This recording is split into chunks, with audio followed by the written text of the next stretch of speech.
আসসালামু আলাইকুম বন্ধুরা, সাগিনা কুকিংয়ে আপনাদের স্বাগত। আজকে আমি বানিয়ে নেব মোচার ঘন্ট। তার জন্য আমি মোচাটাকে দেখুন ভালো করে বেছে নিয়েছি, আর মোচার সঙ্গে একটা খোলা সমেত আলু কুচিয়ে দিয়ে দিয়েছি। চলুন তবে এবার রান্নাটা করা যাক। আমি সম্পূর্ণ রান্নাটা প্রেসার কুকারে করব।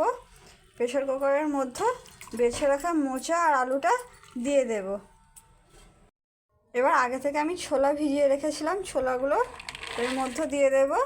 তারপর মশলাগুলো পরিমাণ মতন দিয়ে দেব। লঙ্কার গুঁড়ো দিয়ে দিচ্ছি, হলুদের গুঁড়ো, ধনে গুঁড়ো, মিট মশলার গুঁড়ো,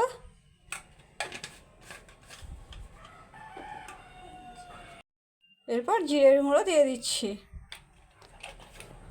আদা রসুনের পেস্ট। এবার অল্প পরিমাণে তেল দিয়ে দেব, লবণ আর পেঁয়াজ কুচি দিয়ে দেব। এবার ভালো করে মাখিয়ে জল দিয়ে 3টে সিটি মেরে নেব। একবার এইভাবে বাড়িতে বানিয়ে দেখবেন, মোচার ঘন্ট খেতে অসাধারণ হয়। আর আমার ভিডিওটা যদি ভালো লাগে অবশ্যই লাইক সাবস্ক্রাইব করে আমার পাশে থাকবেন।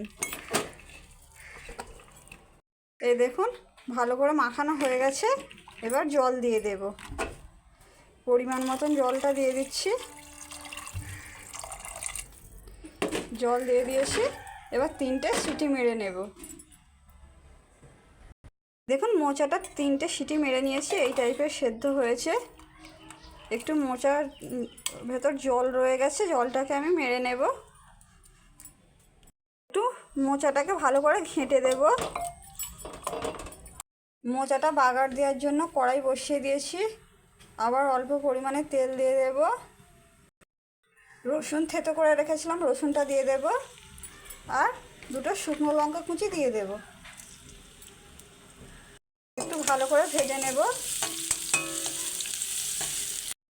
দেখুন এটা ভাজা ভাজা হয়ে গেছে। এবার মোচাটা এর মধ্যে দিয়ে দেব। দেখুন মোচাটা কত সুন্দর দেখতে হয়েছে।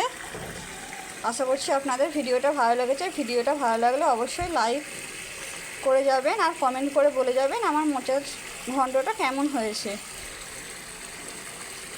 গরমের সময় আমরা মোচা খেতে সবাই খুব ভালোবাসি, তাই আমি মোচার রেসিপিটা আজকে করলাম। আর এইভাবে মোচা রান্না করে একবার দেখবেন, খেতে অসাধারণ হয়।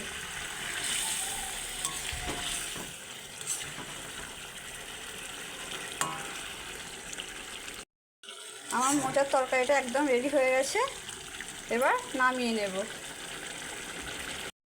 তো এই দেখুন আমি ঢেলে নিয়েছি।